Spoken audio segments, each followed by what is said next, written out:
আর পারছি না, সময় কি কঠিন, হতাশ লাগছে, হে ভগবান কেন এমন হলো আমার সঙ্গে, ইত্যাদি ইত্যাদি। জীবনে চলার পথে হতাশ হয়ে যাওয়া, হতাশ হতে চলা মানুষের সংখ্যা আমাদের চারপাশে কম নয়, যাদের মুখ থেকে বেরিয়ে আসে প্রায়শই এসব কথা। দীর্ঘশ্বাসে ভারী হয়ে ওঠে চারপাশ। লড়তে লড়তে ক্লান্ত হয়ে হেরে যেতে বসেছেন যাঁরা, বা আশপাশে কাউকে দেখছেন হতাশ হয়ে ভেঙে পড়তে, এই প্রতিবেদনটি মন দিয়ে দেখুন। যাঁর লড়াই উপলব্ধি করার পর এটা মনে না হয়ে যায় না যে কত তুচ্ছ আমাদের কষ্টগুলো, তুড়ি মেরে উড়িয়ে দিয়ে বেরিয়ে তো যাওয়াই যায়। সুরজ পা নেই, দুটো হাত আছে বটে, তবে না থাকাই। মুখে লেগে আছে সব সময়ের প্রশান্তির যুদ্ধ জয়ের একটা হাসি, যার কাছে জীবনের যে কোনো চ্যালেঞ্জ সামনে দাঁড়াতে ভয় পাবে। শুয়ে নয়, ঘুমিয়ে নয়, রাত জেগে স্বপ্ন দেখেছিলেন, সেই স্বপ্ন পূরণ হয়েছে, তাই আজ তিনি বেজায় খুশি। আর ইউপিএসসির সেই স্বপ্ন তিনি দেখেছিলেন 2019 সালে। কিন্তু তার আগে সুরজের সঙ্গে যে ঘটনাটা ঘটে গিয়েছিল, তারপর আর 5টা মানুষের বোধহয় ঘুরে দাঁড়ানো সম্ভব ছিল না। কিন্তু হেরে যাননি সুরজ। 2017 সালের 29শে জানুয়ারি এক ট্রেন দুর্ঘটনায় বদলে গিয়েছিল চারপাশের সব কিছু। পা হারিয়ে, হাত হারিয়ে বেঁচে থাকার লড়াইটাই তখন ছিল সব। মে মাসে আসে আরও এক ধাক্কা, মারা যান সুরজের বর্দা। প্রকৃত অর্থেই কঠিন পরিস্থিতি তখন। সুরজের কথায় চারিদিকে অন্ধকার লাগছে, রাস্তা যেন দেখতে পাচ্ছিলাম না, আর এখন আলোই আলো। লড়াইটা অবশ্য এখানেই শুরু নয়।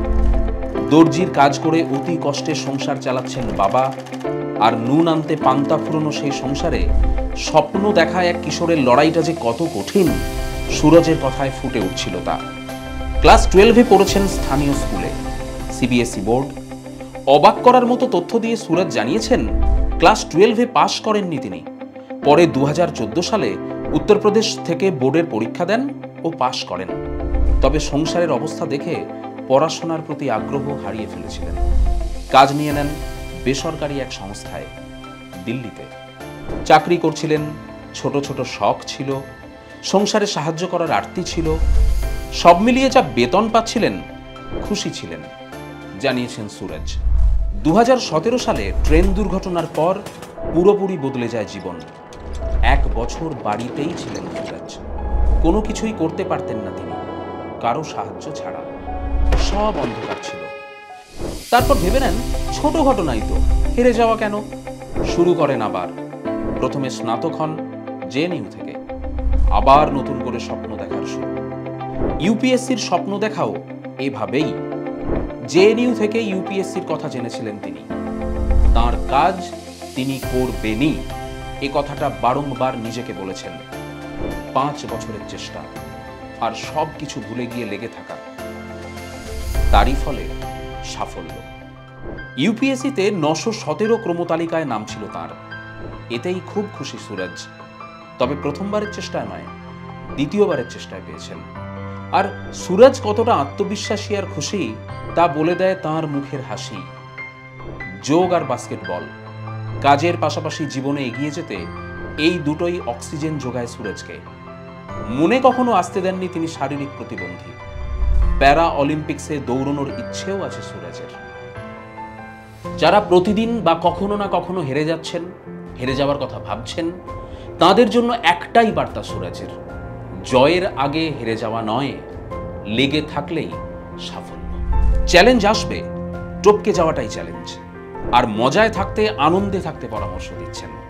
আনন্দে থাকলেই হয়, বলছেন সুরজ, যিনি মনে করেন ডিসেবল নয়, দিস ইজ এবল। সুরজ বলছেন, গোটা জীবনে অনেকবার ব্যর্থতাও আসে, আসে সাফল্য। চ্যালেঞ্জ আসবে, তাকে পেরিয়ে যাওয়াটাই লক্ষ্য, আর পেরোতেই হবে। থেমে যাওয়া নয়, চলতে হবে। থামতে চান না সুরজ, থামতে দিতে চান না সুরজ। আরো স্বপ্নের অনেক বড় লিস্ট আছে তাঁর। আর আপনার? এরকম অনেক হার না মানা গল্প নিয়ে আবার আসবো পরের পর্বে। সঙ্গে থাকুন এবিপি লাইভ বাংলা।